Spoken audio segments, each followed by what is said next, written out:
Welcome ulit. Nandito ulit tayo sa Agribyron. So, click na natin yan.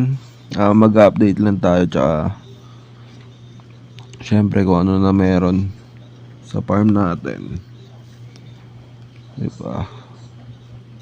Tayo lang natin, medyo talaga mabagal. Medyo mabagal talaga. Dahil maulan ngayon dito eh. So, yan, okay na. Ayan. Ayan. Ito nga pala yung mga strategy. Kung sa mga bago pa dyan. Ayan. Ayan yung pwede nating ma-income dyan. Diamond tsaka gold coin. Pwede tayo dyan. Ayan yung mga strategy. Land, seed, planting ulit. Tapos yun lang. Harvest lang kayo. Ayan. Kaya sa mga gusto dyan, sabayan nyo na rin ako mag-farm. Hindi kayo lagi magbababad. Daily lang kayo mag-check-in tsaka harvesting tsaka siyempre tanim-tanim, diba? So ang maganda rito, pinapaano ko na sa inyo, hindi ko naman kayo pinipilit maglaro na ito.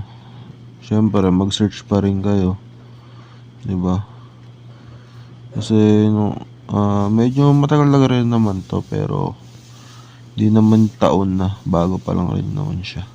So yun, pag bumili kayo ng manok, gawin nyo na agad 6 o kaya 3 para mas maganda. Itong egg, equivalent yan, 5 golds. 5 gold coins. Yan. Diba? Kung meron kayong 3 niyan, ayan o. Diba? Isang egg. Tapos yung feather, 1.25 gems. Diba? Yun yung maganda. Ang equivalent ng isang manok na yan, 100 gold coins ang kailangan. Diba? Kaya sa mga dyan, kung gusto nyo sabayan, tara na, sabay na. Tapos lagi lang kayo mag-check-in para meron kayo makukuha ang free na seed para makapagtanim kayo rito. Sa una niyan siguro mga 15, pero kapag tumagal na 30 na ginawa nila. Yan.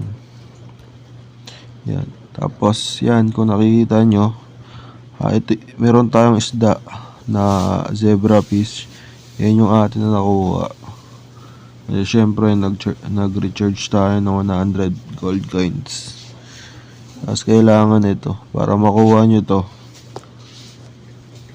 kailangan nyo mag-recharge ng 600.